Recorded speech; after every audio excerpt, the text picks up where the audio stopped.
И снова здравствуйте. So, good morning once again.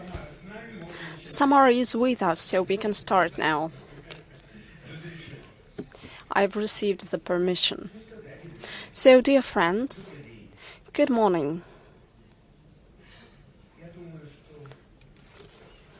I think that there is no need to prove that the Moscow Financial Forum, that, by the way, is quite recent, has become a true blue event. It is an event that discusses the key issues of the development of our country. It is the forum where you can exchange ideas and where people who participate in those processes do exchange their ideas. And it's not a mere coincidence that today we are discussing here the issues related to the implementation of national projects and regional projects. Because we all understand quite well that the national goals, their achievement and the implementation of national projects is not the problem of the Moscow city center. They are implemented in the regions. And now I'd like to unveil the first surprise for the Ministry of the Finance. Usually it's the representative of the Ministry of the Finance who intervenes, speaks about how well things are developing and promises that tomorrow things will become even better. But today let us start with a different thing. Let us speak about the regional projects. Let us ask the heads of the regions about the way they see those issues. And only then, later, Oleg Gor, I think he doesn't need to be presented. He is known by everyone. He will speak later and he will explain why things, at least some of them, are not going so well and how to remedy the situation. So we are going to have an independent judge. Are you an independent judge? Well, people say that you cannot live in the society while being free of the society. Yes, I understand that. Half of our guests are heads of regions, and I understand that the matter of public procurement is quite important for you. So I hope that you are going to assess what is happening without thinking too much about the consequences, so to say. That would be strange not to think about consequences. Okay, what's also important is that Alexandra Yeroshkin is with us. I think that you all understand how important her role is in the interbudgetary relations. I would like to tell you something, Madam Yeroshkina. If some governors are not present here today, but their issues are mentioned, please note that so that we could take that into account later. The head of the Ivanov region, for example, is here. We can see him, and he also has had a haircut specifically for the forum, as he said. Okay, colleagues, let us start with the following. There are huge funds. The really huge funds that have never been assembled or concentrated in order to resolve the issues or achieve the goals set by the president, the national goals, so to say. There is no need to speak about the national goals, we all know them, but let us recall the demographic issues, for example, the life expectancy. For a human being, there is nothing more precious than his life anyway. So life expectancy, living standards, these are basically the national goals that we have to achieve. And not to be mistaken, I will tell you that we have 25.7 trillion rubles to achieve those national goals, as President said. So how to make sure all these funds work efficiently. And I'd like to also draw your attention to the fact that it is the end of the 9th month of the implementation of national projects. So over 9 months, as we know, a healthy baby can be born. As women are quite present in the sphere of finance, they understand me quite well, I guess. So what impedes us? Let us not speak about the achievements today. Let us speak about things that have to be changed, that have to be adjusted. So let us not report about our successes, but rather let us focus on the issues. Ilya, I see that you have prepared a report for the whole time of the plenary session. Would you agree to rather have a discussion about that? So first, let us ask our heads of regions. The Ministry of Economic Development has changed the indicators in August for the regions. So I would like to know whether regions are ready to achieve those goals. That's my first question. And the second question is, what represents a predicament for you in your work? What could be improved? What has to be done? Usually, people give the floor to the one that towards whom he doesn't have pity, but I have pity for everyone. So first, I'd like to give the floor to Nikolai Lyubimov, governor of the Ryazan region. So you've heard my two questions. First of all, how ready you are to achieve the goals that have been established. And the second question, what prevents you from working? What could be improved? Thank you very much. So answering the first question, of course, we are ready to implement the national projects, and we have no other intentions. And we will absolutely reach the national goals. But I would like to say 3 things regarding the transparency, as we say in Ryazan. I did not know that the word transparency was born in Ryazan. Thank God. So first is the mechanism of establishing national goals. As we learned in August, some changes were made, but all those changes were made without our participation, so we cannot agree with quite a lot of things. Just one example regarding self-employed people and small and medium enterprises.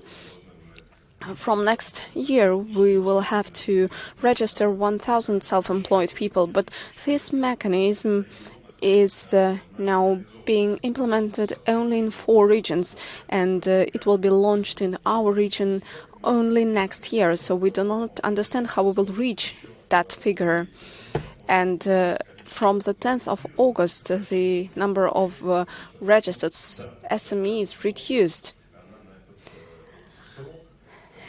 And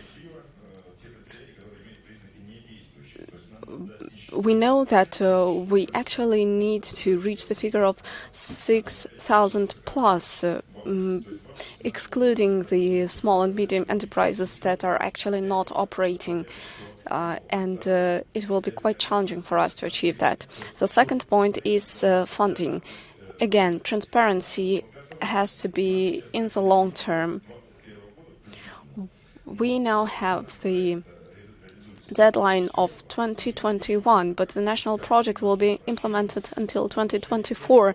So we do not understand how we are going to work in this perspective. We need to know figures up to 2024, not just 2021. And also, we have some questions about the competition between regions. Sometimes, in the middle of the year, we receive some figures that we also need to take into account, and It also concerns the matter of co-financing that can reach up to 65% for our region. And the third point, not to take a lot of your time, we need to have transparency in reporting.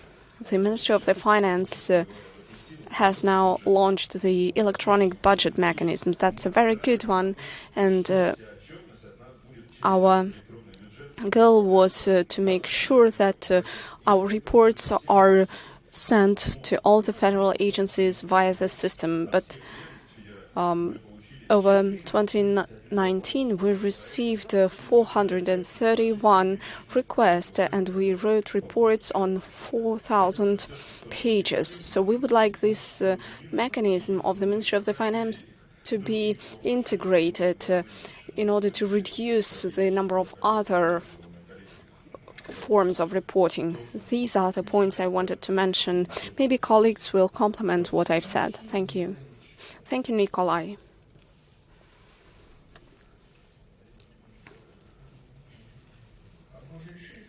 Have you already decided to whom you are going to give the floor to? To anyone? Okay. So I'm now looking at the faces of our panelists. Mr. Azarafov is showing me that he would like to speak later. So why? We have Mr. Azarov, we have Mr. Voskresensky at the extremities, and they are all pointing to the center. So, Andrei, they have pointed at you, I think. I'm sorry, it's not me. Your colleagues decided that. Thank you, Andrei. Good morning, dear colleagues. I'm going to complement what has just been said regarding the co-financing levels. I think that the greatest issue for my region, at least for the Nizhny Novgorod region, is our modern school. We need to have 93%, but actually it is 82%. And there are some consequences related to that regarding the further funding of schools through the federal budgets, in contrast to roads that are built and that are maintained at a lesser cost. In case of schools, we get also teachers and we get other costs. So that's a sensitive subject. We've had some initiatives that are part of national goals. The mic is off again, I think. So they were launched earlier, the national projects. The funding ratio is 77 to 23. And we also have co-financing at the ratio of 51 to 48 regarding the elderly people. So the level of regional co-financing is quite high here. In general, the amount of additional costs that we will have and that doesn't enter the formula of 77/23 is 507 million rubles. So these are the amounts that were not taken into account. They include the connection to engineering networks, the costs of additional equipment. All of these costs are not part of the initial designs and projects, but this figure is quite important. May I interrupt you? Colleagues, these slides are a mere illustration of what is being said by our colleagues. So we see those slides when colleagues are speaking about that subject, but the most crucial thing here today is to try to consider some other figures together. We are still going to go back to what is being mentioned by our colleagues. I'm sorry for interrupting you. I just wanted to make a comment about the slides that are being shown. So this is a slide about co-financing. Speaking about the 15 indicators that were established for our region, there are 5 indicators that raise some questions. That's the quality of the environment, because such indicator has not been developed enough, and we don't understand how it will be calculated. And as of environmental projects, this national project has not yet been subject of cost allocation. Another indicator is the amount of investment into capital. Again, we don't understand the methodology of calculation. Can we show the investment into fixed capital for Novgorod region? Can we show it on the slide so that it is clearer? And we will be able to show such slides for every region. And you will be able to make a comment about this graph. So here we have Novgorod region, and we are looking at this blue line. That's what we have had so far in terms of investment into fixed capital. In red, you see the target. This is the latest target, right? The red one. The green one shows the indicators that were established in January 2019, so they have changed significantly. They have become smoother, I would say. And there is also a target indicator for Russia. Sorry for interrupting you again. Can I ask a silly question? Why in the Novgorod region in 2019 the indicator has to be higher than that of the Russian Federation? Don't you know that by any chance? Maybe it is related to the higher rates and speeds to compare with the Russian indicator. Okay, and why are you going to move quicker than Russia? Well, I can guess. You can guess. Yes, well, it's important that the governor of the region can guess that at least. We just need to agree upon how we are going to calculate that, because the minus 18 for 2018, as we can see on the graph, takes into account the monopoly investment. The M11 highway project has finished. The investments have been growing. The After-Door company has finished the construction.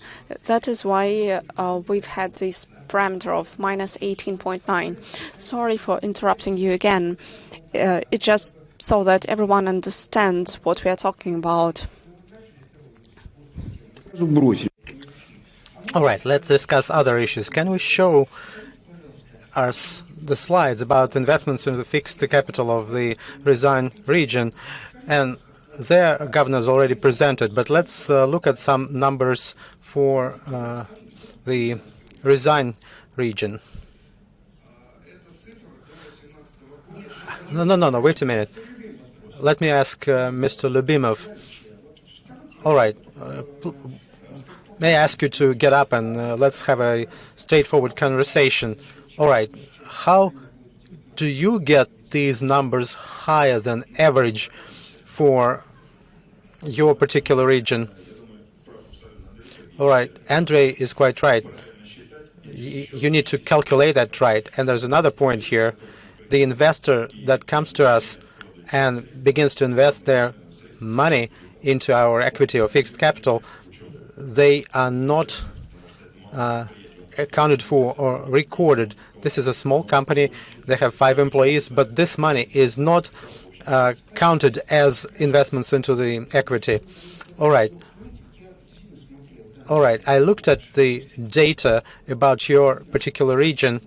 The investments, the private investments are growing. This is what we really need.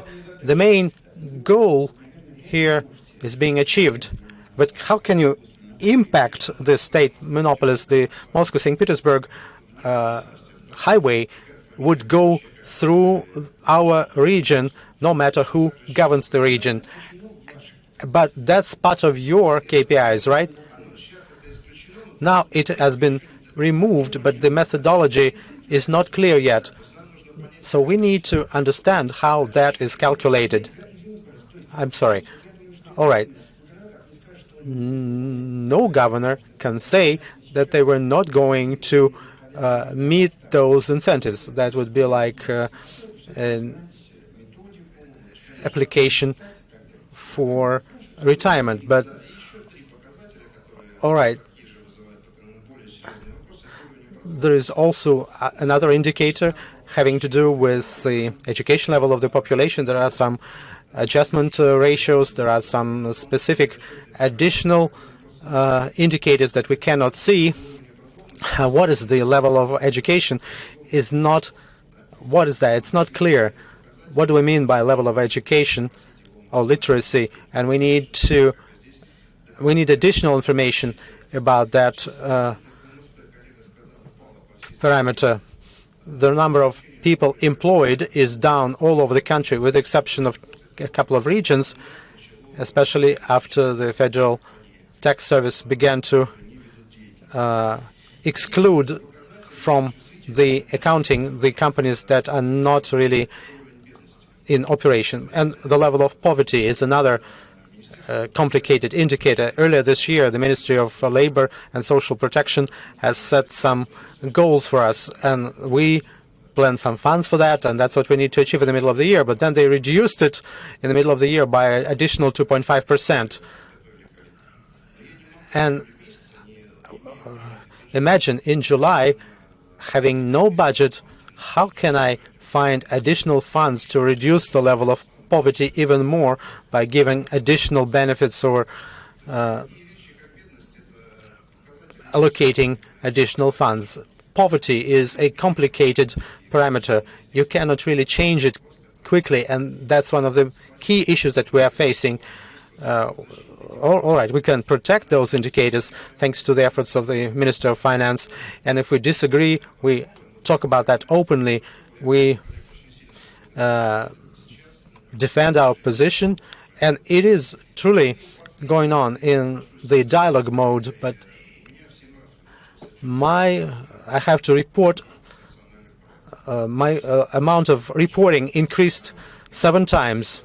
Now, on paper, I was trying to be polite, talking to the federal colleagues, asking them to go to the federal budget, and they said, no, they were talking about electronic budget. They wanted us to go to the so-called electronic budget for that data, and they don't want to use the electronic forms. They want everything on paper, and that's a critical issue that we really need to deal with today. All right, do you have those self-employed numbers? Well, of course we have some numbers, but we are going to be part of that program only next year. How do you know you'll be part of the program? There's a decision already made. Then we have only 4 regions specified in the law, and to change that amount of regions and include any other region, you need to really make changes or amendments to the federal law, and no such amendments have been submitted to the State Duma, but all taxation amendments have to be made until October the 1st. And your indicators for next year have already been calculated. We are now showing a very interesting slide. These are about the self-employed individuals for different regions, and some of the governors of those regions are present here. Let me ask you about one interesting thing. Here we have Moscow, Tatarstan, Kaluga, and Moscow region. They are going to meet those targets this year, and then in 6 years, the number of self-employed is not supposed to change. So the draft that has been prepared, as if no other self-employed individuals will be added to that list, and now, of course, in Moscow, we have many more self-employed workers than they had originally planned. But can we expand it to the rest of the country? And you already have some specific numbers for your region. You're all governors, and you say that you are going to meet all those targets. But how are you going to do that when your region is not part of that law? So Mr. Azarov has defended you. Yes, our region had we been in that law from the start, we would meet those targets much earlier. All right. Let me now give the floor to Mr. Gornin. And all right, Mr. All right, just if you could respond to a few questions from our employees. I'm not even going to mention the self-employed individuals. We cannot talk about the end numbers when the experiment is not over yet, when there's no final decision about whether it will be scaled up to other regions, and it's going to be hard to really set specific goals for the entire country. I'm not even going to ask that question, and the head of the Novgorod region was right. It's important that we have this mechanism to defend our position in terms of our indicators. These are not some numbers set in stone, not some static numbers. And last year, we discussed the same idea. And now there's a mechanism to defend those indicators for each region. I hope it's going to be used in an objective way. But there are other questions that already require your answer. We're discussing planning. It's not about transparency. They have to plan how they're going to implement the national projects for 6 more years. The Prime Minister has set this task to expand the planning horizon to 3 more years, all the way to 6 years. So you're not tied by the limitations of a 3-year budget. And you know the numbers for today. We're talking about hundreds of billions of rubles that have not been allocated even within the budget.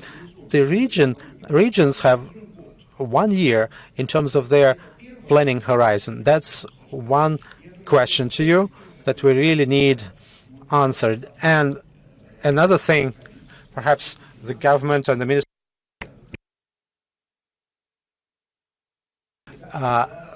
perhaps we could somehow protect the regions from that ocean wave of reporting.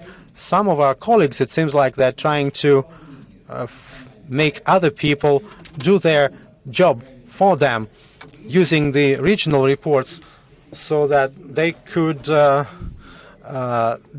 cover their reporting using their reports, but that makes no sense. And then the level of co-financing is another important issue. Let me remind all of you, dear colleagues, a year ago we were talking about the same thing. And a year ago it was confirmed by the chairman of the government and Minister Silanov. The level of co-financing for national projects is 95/5 and even more. But 95/5, may I ask you to, we can show the co-financing level for all regions, and it's all quite clear. There is no such co-financing level. And this is being resolved by ministries and agencies. And we want to keep the regions, it seems, on a short leash, and that's the feeling that I get. Please, could you respond to those questions? Good morning, Mr. Makarov, dear governors, distinguished colleagues. As it happened last year, we are in the same room and we were discussing issues that are related to national and federal projects.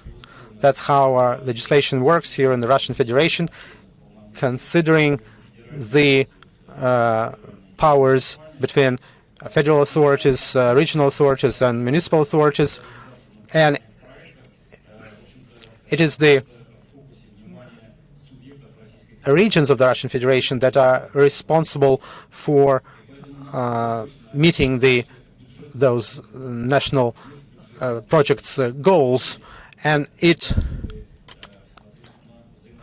depends on the specific rules of relations between the municipal authorities and the governors, and how they're going to be meeting those goals, including 15 presidential targets as part of the national projects.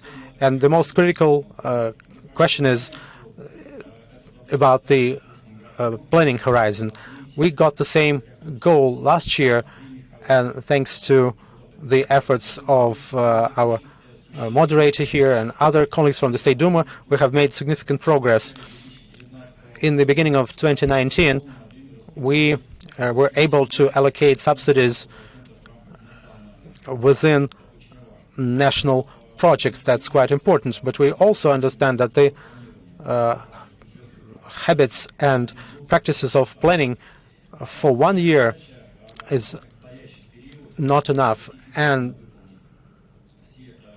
to efficiently meet all the indicators, we desperately need to give our governors an opportunity to see how much resources they are going to get from the federal center until 2022. That's the main goal of the Ministry of Finance as part of the budget cycle, and they're trying to implement those approaches. That's the most important task for all federal authorities, to fully redistribute, to fully allocate all inter-budgetary transfers, not just those subsidies where we already have some success, but other inter-budgetary transfers. The governors have the right to know, not to have to adjust their budgets within the fiscal year. That would put the regional budgets at risk. And we also have some partnerships with local self-governance authorities.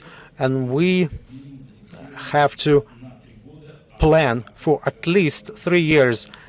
And may I interrupt you for a second? I know you're first Deputy Minister of Finance. It doesn't make sense to interrupt you and you say something, but still, we have agreed with all those here, and the governors are meeting their arrangements. They all want to boast of how much they did. And we all know how much the Ministry of Finance did. All right, let's drop the report about all of our achievements. Perhaps let's imagine that you have used the wrong presentation from last year, and you were saying the same words last year. All right, don't interrupt me, please. I'm the master of this session for an hour and a half. Why didn't it work? Why were you unable to make allocations in this budget for at least 3 years? All right, it seems to be clear. It happened in May, and still almost 300 billion rubles of unallocated funds, and the Prime Minister supported was talking about abandoning inter-budgetary transfers, because this is the leash that they use for the regions. They don't see this money, these funds. They cannot plan how they're going to use it, and they cannot make any forecasts. All right, I understand that you are not at liberty to say it all. Okay, let's turn to another question. What is to be done? And what we're going to talk about next year. Well, Mr. Makarov, retrospectively, it makes no sense. We need to talk about the future. This is something that we have to do without seeing these horizons and resources until 2024 for all national projects. It's, of course, going to be hard for the governors to meet those targets set in the presidential decree. We are going to do everything we can to allocate up to 100% of subsidies and inter-budgetary transfers. That's our primary task within the current budgetary cycle. Many governors are right when they mention those arrangements that were declared at different platforms and within the Prime Minister instructions about the just level of co-financing and just distribution of co-financing at the level of regional authorities that has to be supported by Russian Federation entities. And when we talk about national projects, the level of co-financing depends also on the budget that the region has. The ratio has to be 95/5. Can you show us now the co-financing figures for the roads? It may not be easy to find. I think it's 70/30. Oh, over here.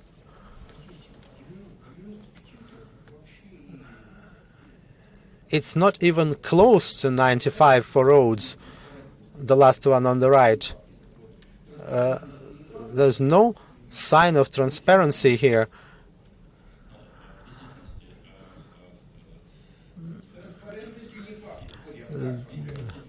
There's nothing here that looks like transparency. 95/5 is the right of the Russian Federation, not entities, not their duties. Let's be more persistent as we have a dialogue with the federal authorities. Well, actually, when they become more persistent, the response that they get is, if you don't want, don't take that. But you need to achieve the goals. You need to implement the national projects. You need to show the results. And it is obvious that the targets are defined by the president, but the figures are not defined by the president. They are the results of calculations. No one doubts the goals. Everyone understands that they need to be reached over those 6 years. But when people receive threats that they will not receive any money on other conditions, that's a different thing. So the proposition to be more persistent will perhaps not be relevant for everyone. Well, yes, indeed, the dialogue with the federal authority can develop in various ways. I can confirm once again the Prime Minister has stated quite clearly the level of co-financing for national projects has to be 95, and you need to stick to it. Okay, that's clear.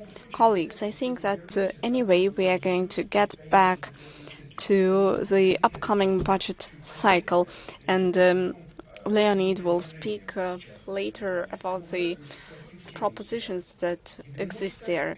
So 95/5, that's the figure that has been stated. Let us now listen to the heads of regions, because we would like them to ask all of their questions and make all of their comments. So we're having a justice of the peace here. How did you call yourself? I would like to call myself friend of governors. Okay, you're the best friend of governors. Maybe you are showing them your willingness to receive some orders. So judging by the figures, we can say that there is no money to additional orders. Colleagues, please speak into the mic. I would like to sum up what has been said. What governors have mentioned matches the expert evaluation by 100%. The only thing I would like to mention is the following.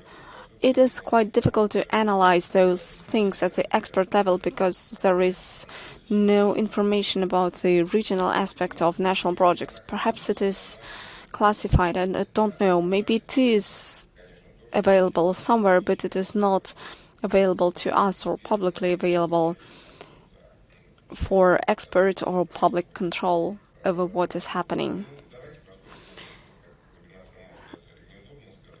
Well, there is another issue that the governors have not mentioned, is that this year the targets were imposed on the regions, and it was an agreement by the form, but not by the essence. It's not about the equal parties agreement when the governors willingly take on responsibilities. In Russia, the judge has not should not speak about the equality between parties. Well, I've mentioned that I'm not a judge, I'm a friend. Okay. Now, the co-financing issue. Here, we witness one of the most important merits of this type of project that is being flawed. It has been mentioned on many occasions that the interests have been financially secured for 2018. And then we understood that the regions actually had to restructure their budgets in order to find some resources to finance some things that they haven't planned, and that undermines trust in the system. The situation becomes even more entangled. As it was mentioned, there is the indicator of the efficiency of the governor's operation that is part of criteria included in the national project. And that makes the overall management and governance structure more complicated. And for me, this is a confusion between the program method and other methods. It's not a program method anymore and not a project method anymore. And finally, I have to say that it would be nice to coordinate the activities of various parties, and it would be nice to include in the project implementation the control over the main stakeholders. Or it would be nice to resume that. As far as I see it, that is what should be done. And another thing that was not mentioned, Andrei, by the way, hinted at that, making reference to the presidents. There are national projects and there is a real improvement in the life of people, on the other hand. And our discussion about the performances does not equal the improvement of life of people, because the real improvement is beyond those performances. Our indicators, at least 40% of them, are those that are easy to measure, but not those that have a long-term sustainable effect. That's another issue. Well, I don't think you are right, so let us not be too lengthy upon that. I think that the evaluation of the activities of governors starts by the assessment of people, assessment of the quality of their life and so on, and the president put it on the forefront. We are now discussing the economic indicators, and as for the fact that people need to feel changes, President has said in his address that these are felt this year already. So let us get back to the governors, because it is high time to give the floor to those who have a lot of money and who apparently have no issues at all. And that governor will only speak about how well things are. Dmitry, right? Everything is going well for you, governor of the Samara region. Good morning, dear colleagues, dear Andrei. Vladimir, Andrei, yes, everything is going well, and it will be even better, as we know. Yes, that was my final phrase at the last forum. Yes, and we use this as a motto throughout the year. So, since everything is going fine, I can say that as of today, 45 indicators of 158 are reached by 100%. These are 98% of all the indicators. Now, regarding what was done by the Minister of the Finance, but Andrei didn't want me to speak about that, I will hand you in a big text of recognition because Samara region received unprecedented support. To your colleagues, I will remind that last year we hosted the Football World Cup matches. Many people in the Samara region had expectations about the fact that after the World Cup, everything will stop and get back to what it used to be. We got some new infrastructures and facilities, and we received some federal budget funds, and they exceed the average funding at the time of preparation to the World Cup. So these funds are quite significant. That is said by a head of the donor region. So the faces of your colleagues do not betray any enthusiasm right now. That's the reason for that. Andrei, I think that they will be more enthusiastic at the end of the financial forum. It's only just the beginning of the day, and usually governors become more enthusiastic after lunch because they will receive money. No, just because their spirits will be higher. So 9 months have passed, and it's time to wait for the result. But there is another factor. Colleagues have said that there were some adjustments of the national projects in May. I think that we are following that path, but it's too early to make conclusions by the results of 9 months. The general adjustments for all national projects took place later, so I think that by the 1st of January the results will be more tangible. And I think that elephants take 2 years for a baby elephant to be born. So this pregnancy period for our projects can be even longer. So we have to adjust the financial year to a biological cycle of a baby born. Well, I think that that's a discussion only for biologists. Let us get back to the finance. Colleagues have already mentioned the deviations in the levels of co-financing. That's a very important question, and for each project we drew a table that was discussed as a prior federal district, and everyone there understands how important this deviation is, and they are ready to present information to the respective committee. So the difference exists indeed, but how it is defined, how it emerges, everyone has mentioned the necessary figure 95-5. But still, why are we having those deviations? I think that the reason number one is that a number of previously existing projects became national projects, and there the co-financing level was provided for and it was kept. That's the most important thing, I believe. My colleagues will be able to complete what I've said. We are now announcing a new stage, so maybe the level of co-financing can be adjusted respectively.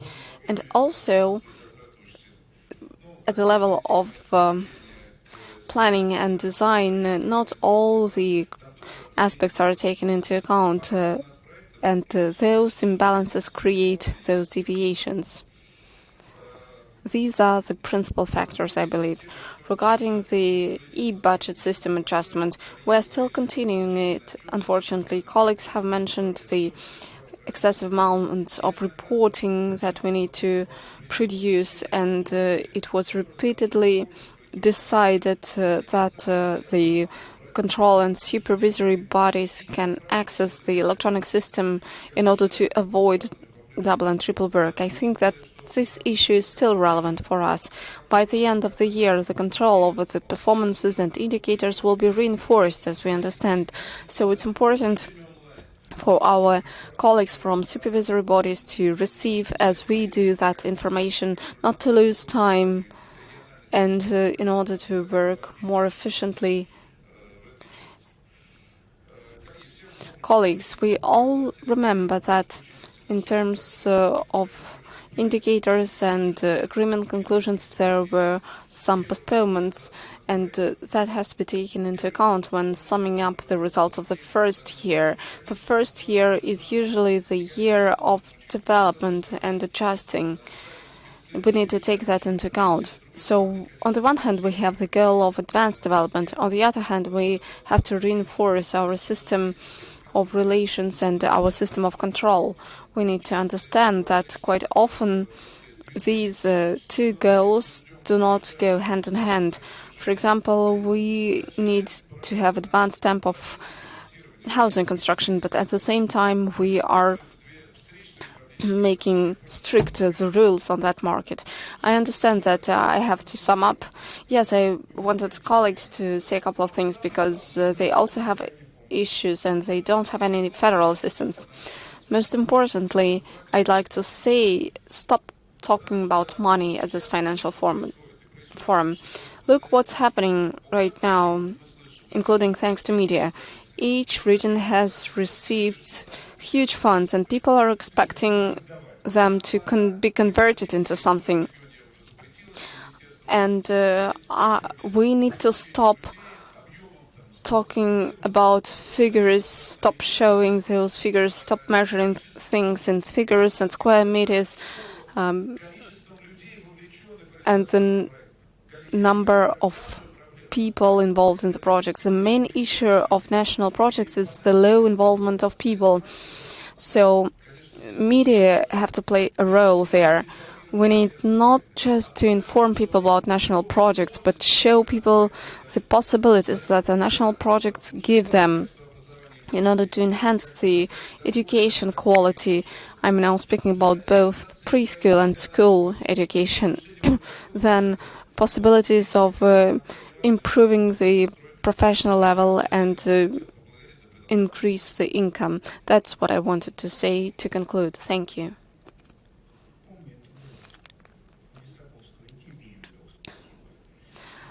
So thank you for this contribution. Can I ask you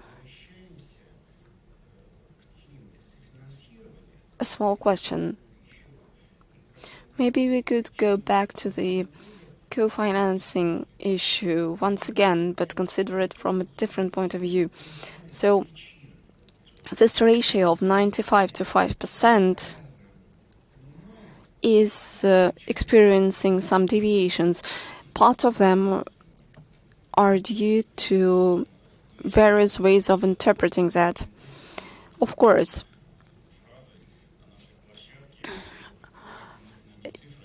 I completely agree that we should stop just talking about figures, but we need to do things and to report by acting.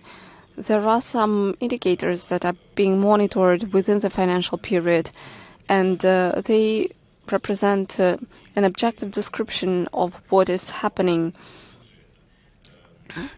But we understand that the figures are not the objective in and of itself.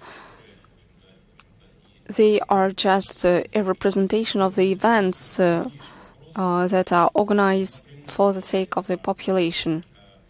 The financial issue has a very important impact on the due balance at the level of regions.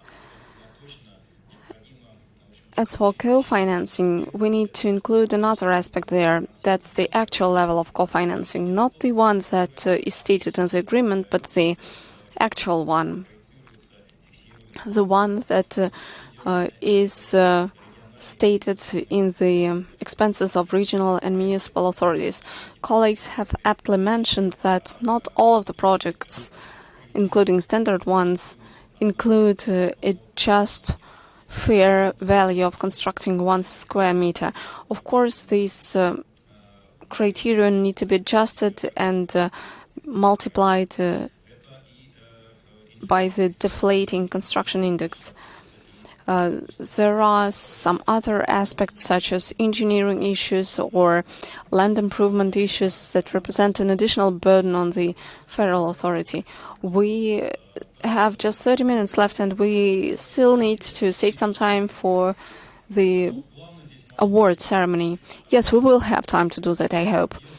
But what's the most important thing is other interbudgetary transfers. The decision was taken to gradually abandon that mechanism. I think it's not very transparent and not very fair as a tool of interbudgetary regulation. As of today, we could it allows to take other decisions, such as what we have witnessed regarding the 95:5 ratio. There is also a big impact of that indicator in the calculation of budget sufficiency. There are regions where the co-financing level is 99:1, and they are quite numerous. There was a recent decision regarding the 10 regions of the Russian Federation that became part of the group of regions with a bad situation in social and economic development. And from now on, these regions receive particular preferences, in particular regarding the co-financing level. It is quite clear what you have mentioned, but what worries me is what Andrei have said. He said, so we built some sites, but how will they be operated and maintained later? Where will money come from? So if a site was constructed, it's natural that it will have to be operated and maintained. But I believe that it is not right to consider that if the state helped to build any site, then it will have to maintain the site. I believe that this is not correct. But we witness that this is quite a common position. When sports sites are built, of course, that entails some additional expenditure, and then there are debates about who should pay for that. Let's discuss those issues once again. To avoid these discussions in the future, I'm not sure whether 9 months are enough for a baby to be born or not, but what will happen after those 9 months, and when at the end of the first year we need a better situation, when there are no more issues to discuss, and that's what's important. It may not be a matter of money, it's a matter of general understanding, common understanding. We're all working on the same task. As one ancient Greek used to say, before you start a conversation, let's agree on terms, on terminology. And it may seem strange, but new facilities and assets with new standards, built according to new standards, require even more money to maintain. When we talk about interbudgetary regulation, we will have to, together with the Russian Federation entities, to consider those aspects. All right, time flies by real fast. I talk too much. I'm taking too much of your time. Let's listen to heads of our regions once again. What is your view of the situation? And some has been said, some has been missed, and Mr. Voskresensky, governor of Ivanovo region, could you please respond to some of those comments and questions that I made in the beginning? All right, let's talk about goals rather than terminology. Our main goal is to improve the life of our people. Our statistical agency published some alarming numbers. Our revenue is down by minus 1.5%. Many people are poor, and the national projects are a good opportunity to improve their quality of life. You asked me this question before the session about the 15 indicators. Let me remind all of you that's an important fact. These were not something that was imposed on us. We were all gathered together at the State Council, and we discussed it together, and we ourselves chose those 15 indicators. In Crimea in December, the Presidium of the State Council in Yalta, yes, they did consider those issues, and all the governors supported all those indicators. But instead of discussing them, we have to be meeting those targets. About the national projects, please don't assess us based on the current process. Assess us based on the result. When we have this terminology, using or spending the budgetary funds, and I made a phone call. I received a phone call in May about not spending enough on roads, but we fixed on the process first, and now we are number 3 in terms of roads. And this year, all districts of Ivanovo region will be connected by high-quality roads to the center. It's not about how we, what percentage of the budget we spent each week. 95 to 5. For example, sanitary aviation, the average level of financing from the region is 65%. It's instead of 95 by 5, it's a reverse. It's not about some old projects, and there's a lack of finances, and we want to give money to all. And within the government, you have to make arrangements and be honest about it, where it does not work. In some cases, 95 by 5 works. In reality, it doesn't work that way. It's not 95 by 5 because they don't consider beautification. They don't consider engineering connections. It never works on 95 by 5 principle, not to mention maintenance. And the third point that is really a concern for our residents, I'm talking about healthcare. This is a huge national project, but in the primary healthcare, there is a serious problem. The President has taken it under his personal control.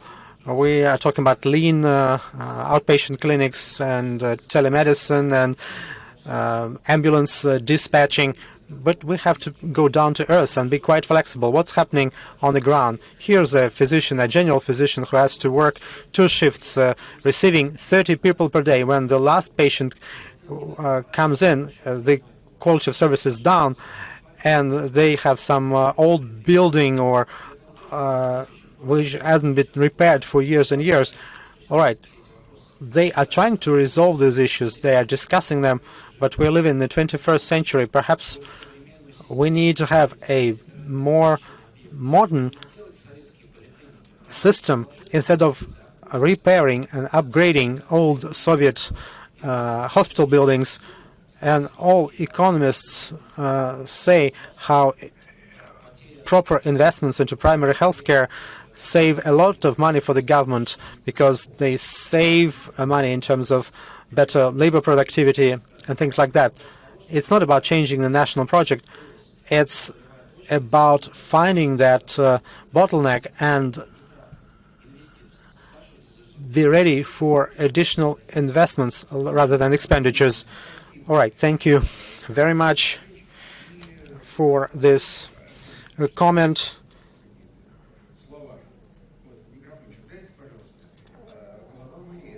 Head of Mariel Republic. All right, good morning, dear colleagues.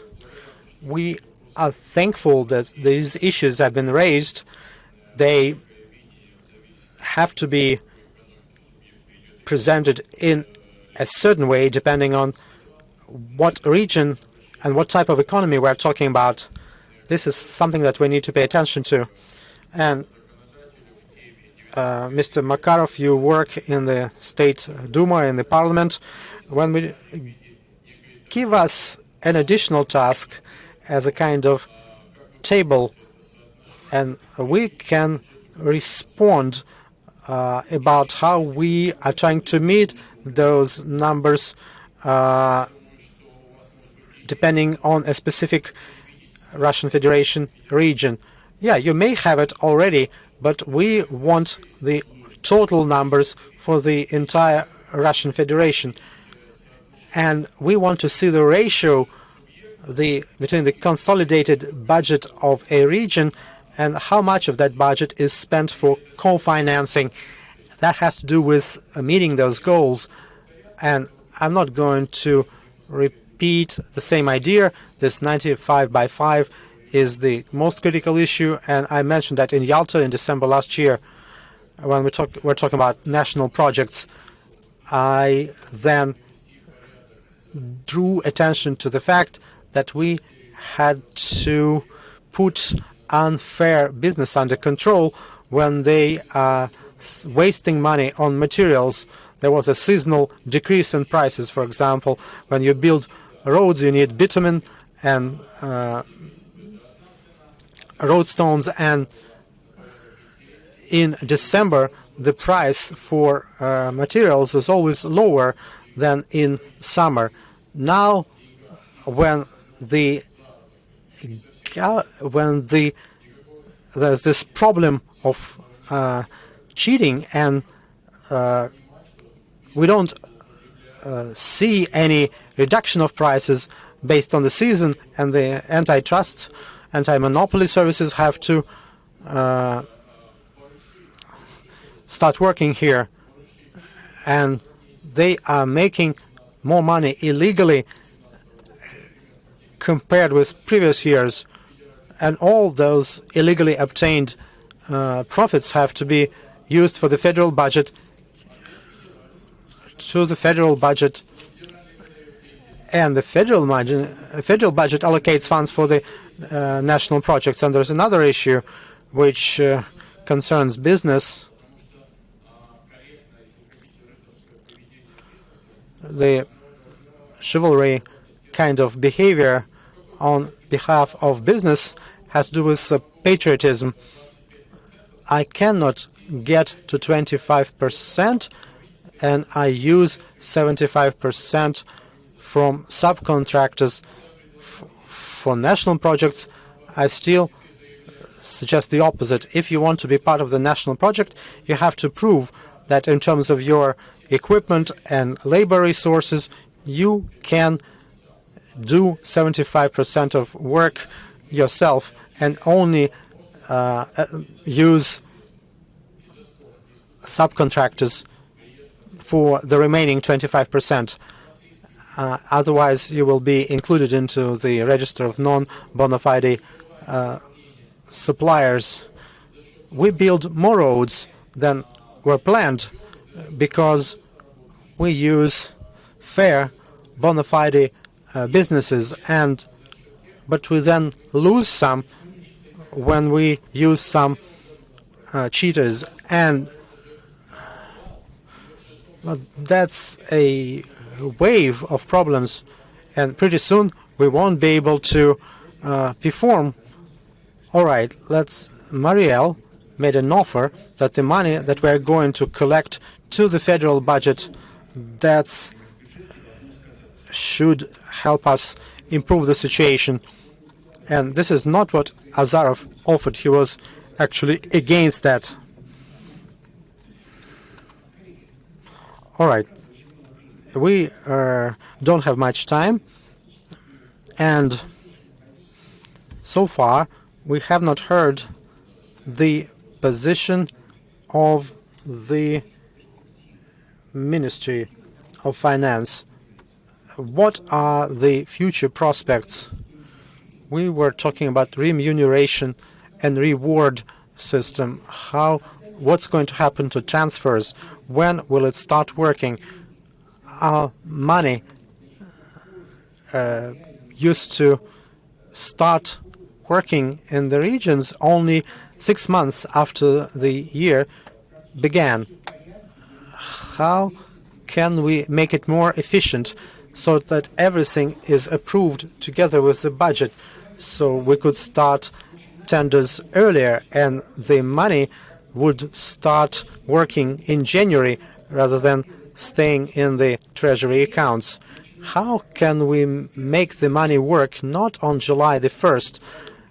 And when we talk about roads, it's actually August, but in January, when the year just begins. All right, could you say a few words about that? All right, thank you. That is an important question. And when we talk about transparency and predictability,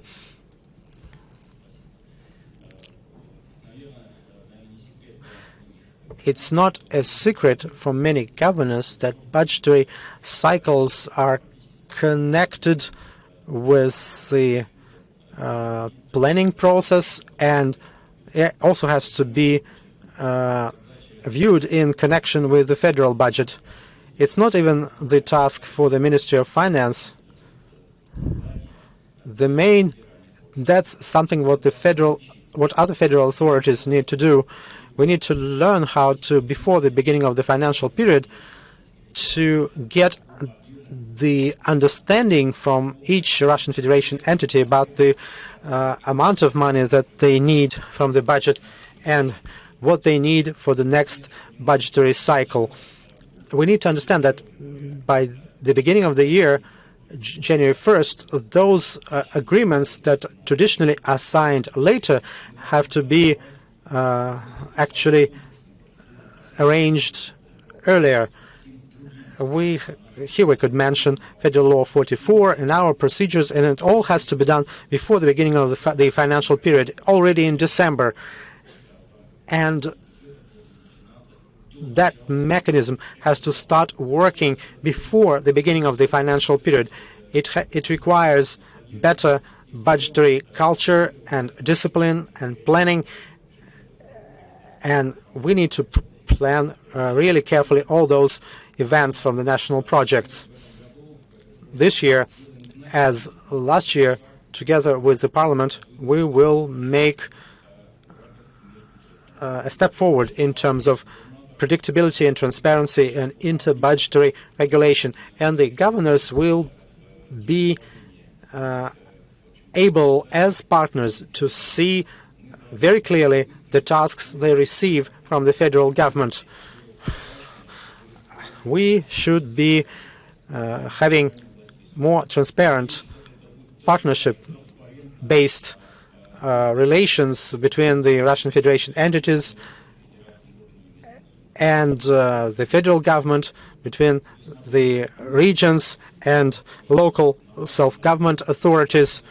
We looked at a number of novelties when we talk about relations between municipal authorities and regional authorities with specific deadlines set. All right, about the incentives, a few words about incentives.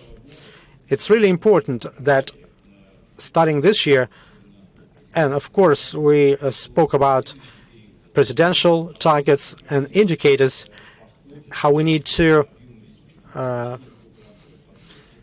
keep the same amounts of subsidies and grants for the regional authorities. That's a good indicator to stimulate the regional teams. 50 billion rubles allocated this year will definitely become an important event. Together with the governors, we discussed how it's going to be distributed and what kind of assessments will be used for this interbudgetary transfer. This is what is happening for the first time. 50 billion rubles, it's quite significant. Let me specify one point. Let me clarify something. When we talk about incentives and stimulation, it's always important. Do I understand you correctly? This year, 50 billion rubles to meet and implement national projects. And the way you decide who to give it to is how far they go in terms of meeting the goals. All right, we are already trying to split these funds. Who are you going to reward 50 billion? What are you going to give this money for? This was a collective decision. There were many discussions at different platforms, but the discussions were organized together with regional authorities. Each governor, especially from the Presidium of the State Council, were the most active participants in terms of, all right, we are running out of time. I understand that this year there is something to fight for. What about later? What about next year or 3 years? I'm convinced that the budget, the 2022 budget, will have similar parameters in terms of grant support of the Russian Federation entities. May I look at what you're saying from a broader context? For the entire period of implementing national project, this incentive will not be smaller than 50 billion. Is it right to say that? But in any case, we say this is year 1 and 5 more years, the governors will know that this is what they can fight for. Well, of course, the governors can be sure that the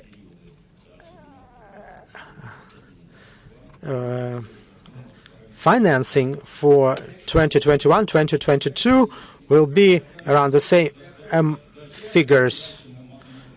And in the future, even later, we will try to increase that even more. Please all record these words, and then we'll see whether we can allocate even more resources a year from now. When they plan for 3 more years, we'll check that. Of course, we are going to meet here often. Hopefully, all the participants will also be present. Speaking about the inflation expectations beyond 2022, of course, that will influence the amounts of support, including subsidies. What's also important to understand when we are speaking about the prospects of interbudgetary relations, depending on the Ministry of the Finance, we are still holding our promises. You know that one of the sources of financing for this fund is the centralization of 1% of the income tax. I would like to highlight that no matter what are the rates of increase of the income tax that goes to the federal budget, it all goes to the Fund of Financial Support. That is why over the last 2 years, and 2020 will be the 3rd financial period, the indexing of this fund is higher than the inflation expectation in the macro forecast. As of today, the subsidies growth rate for 2020 will be higher than 6.5%. So we are holding our promises. This is one of the mechanisms that stimulates the Russian regions to increase the tax potential, including the income tax. I also have to highlight the following. I know that we are running out of time. We have no more time left, by the way. Well, I just wanted to say that we took an important decision in this period about the transition from financial and budgetary responsibility for reaching the results towards personal liability of the governors. What's most important is that governors support this idea. May I interrupt you? Colleagues, do you remember last year we talked about the necessity to stop the situation when the population of the region pays for the mistakes of a manager and so on. And this has been done. That's a very important result. Remember the Presidium of the State Council. It was discussed there, and President supported it, and all the respective changes were made. That's very important. Taking into account that we have no more time left, can we quickly show one slide, not to discuss it, but maybe to ask a question that we will have to start from next year? Can you show, please, the slides that describe some inequality between our regions? Consider this.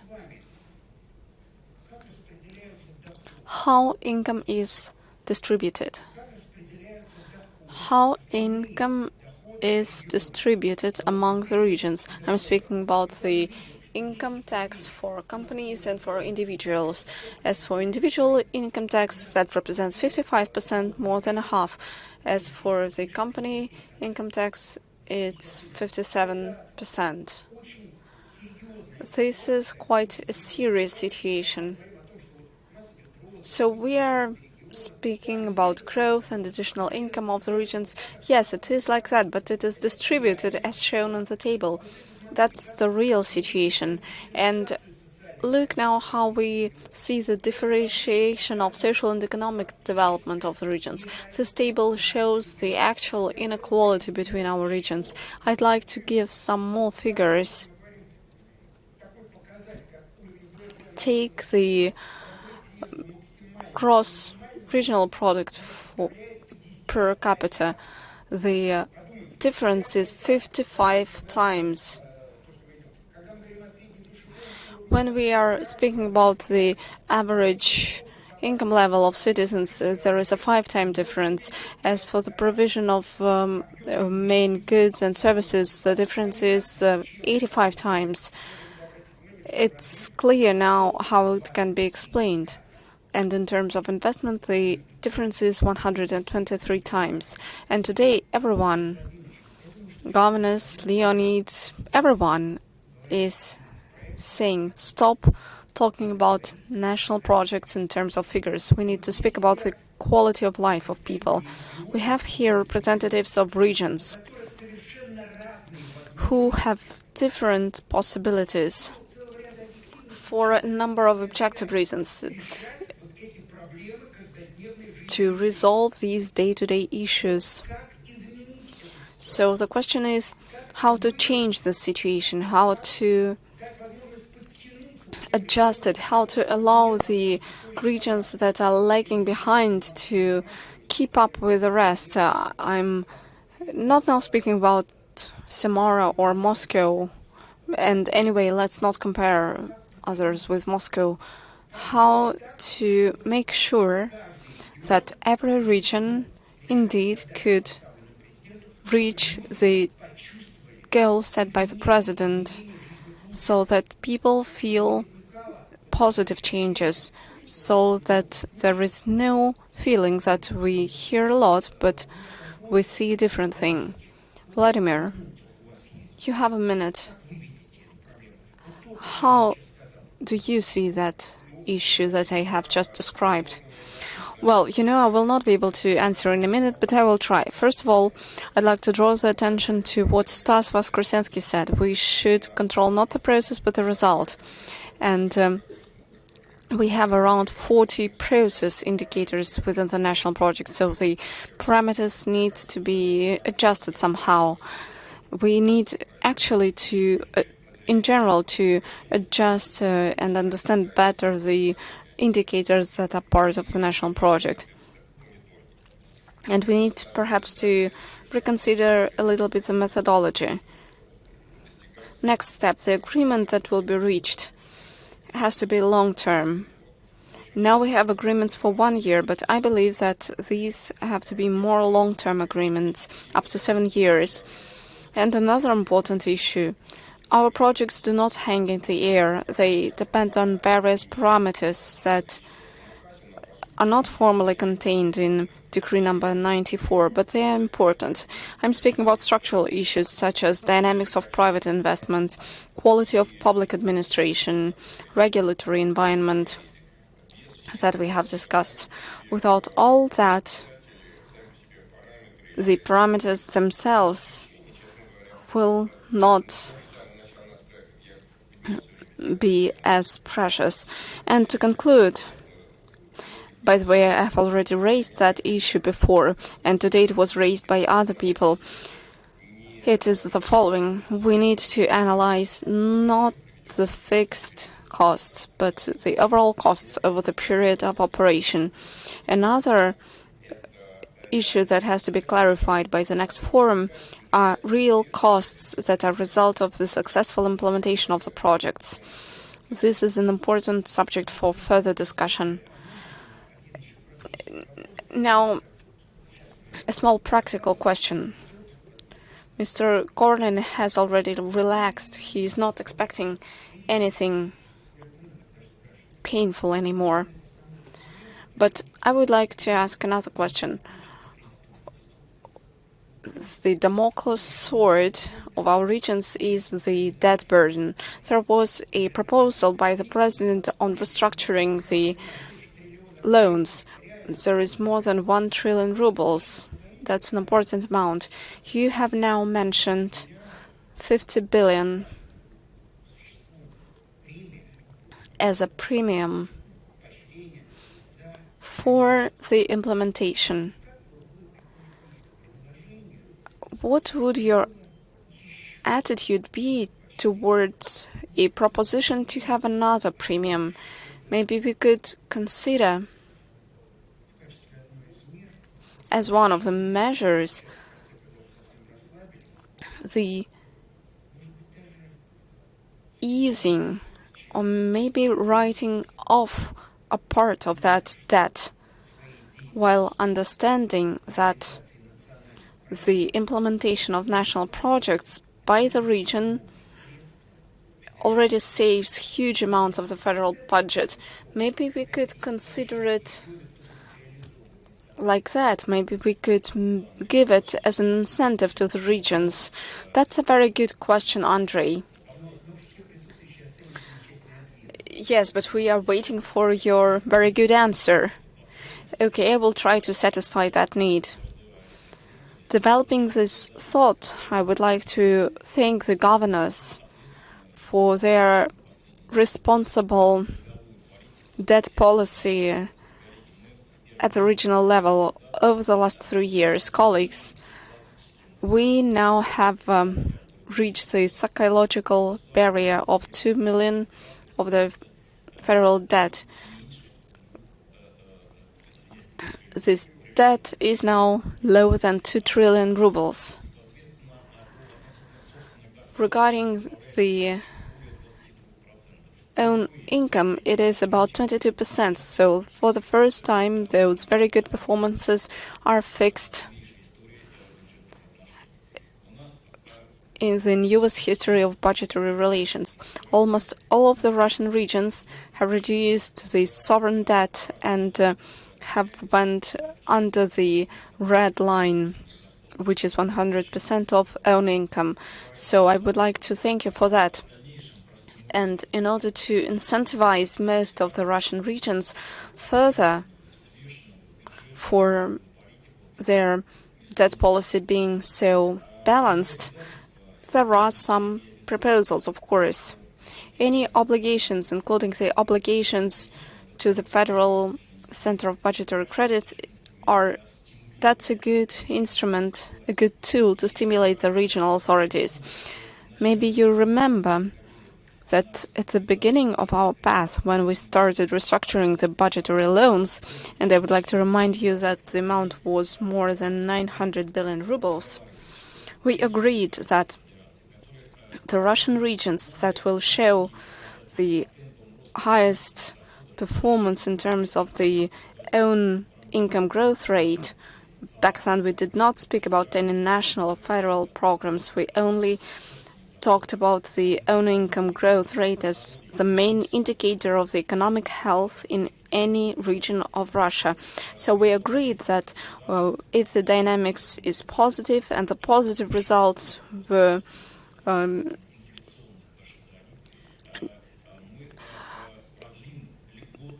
the own income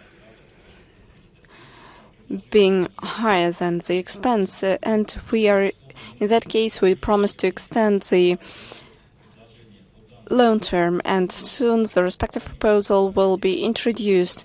As far as I remember, almost all the Russian regions have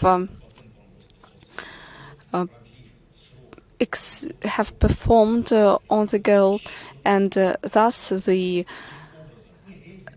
loan maturity deadline was postponed by 5 more years. Sorry for interrupting you. We're running out of time, but I wanted to mention that I was talking about a different thing. Now Leonid has mentioned that something that everyone expected. I'm not talking about the extension by 5 years that you have mentioned. I'm talking about a different thing. I understand that you are not ready to discuss this yet, but it seems to me that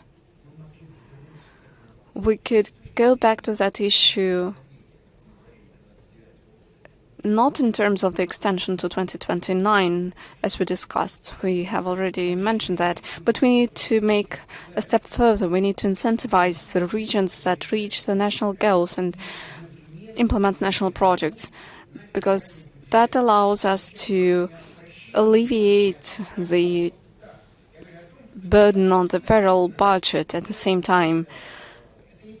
So it is not a gift, it is an incentive that will lead to a win-win situation. I understand perfectly well that you are not able to answer this question now, but we have been speaking about the inequality between regions, and I think that tackling that could be our homework for the next year, so that we could start with that when we come here next year, so that we could answer the question whether people felt the difference. Because if it's not the case, that means that something is not going well. Time flies. We need to deliver awards to people already. Maybe it's not a good time to speak about money right now, but in the USSR good old times that are no more here, imagine a person coming to a polyclinic saying, I need a doctor that treats ears and eyes. The answer would be, there is no such a doctor, maybe you need an otolaryngologist. And he says, no, I need an ear and eye doctor. Okay, maybe you could talk about some symptoms. Answer, I have a big issue, the mismatch between what I hear and what I see. So I would like very much that in a year that symptom disappears for people, so that people, as President ordered, really see the result of the activities of all of us.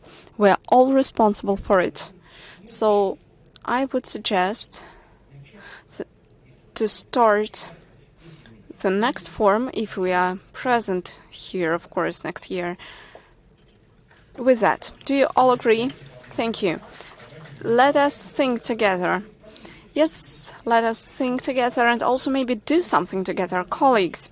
And now we are switching to the pleasant part.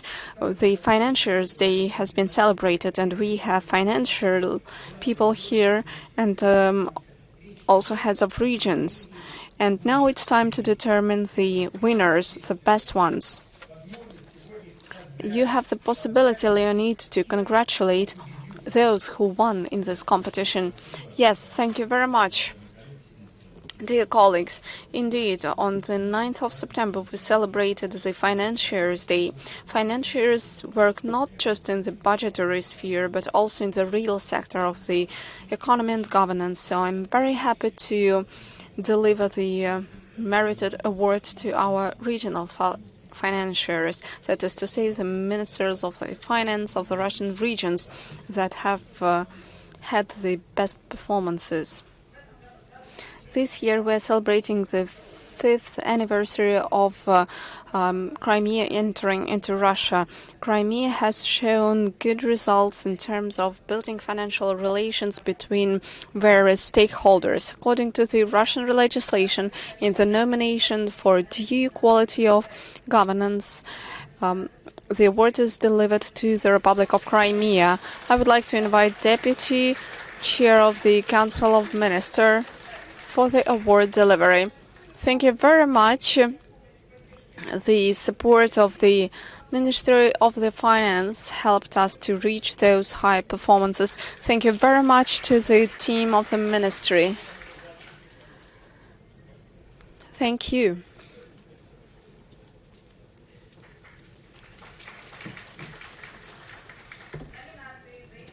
In the nomination for the efficient organization of interbudgetary relations at the regional level, the Bryansk region is awarded. We are inviting here the Deputy Governor of the Bryansk region. It is very pleasant to receive the award, but actually it's the teamwork of the Department of Finance of the Bryansk region and, of course, of the Ministry of Finance. We would have never reached those results if the Ministry of Finance did not support us financially and methodologically. So thank you very much.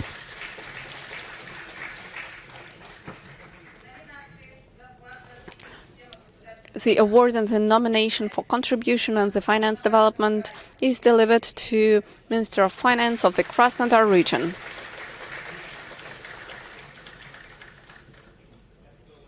Thank you very much, dear colleagues.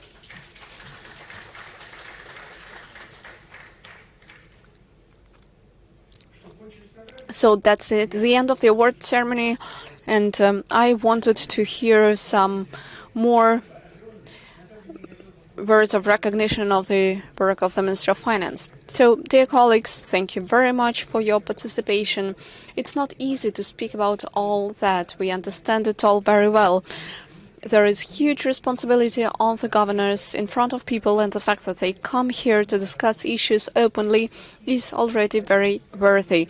I would like to thank Leonid and the Ministry of Finance, because it is indeed a platform where you can say anything. This is an open and sincere discussion that is crucial for resolving issues. Thanks to our guru, Vladimir Mao, of course, the ideas of Vladimir Mao are living, as we know, and the doctrine of Mr. Mao is very powerful. And thanks to Andrei, no one gave you the floor, by the way. And first of all, thank you very much to all of you. I have observed the conversation, and I think that if it continued for 1 hour more, it would still be interesting, and that's important. That means that we have raised an important subject. So we will continue the discussion next year. Thank you for your support.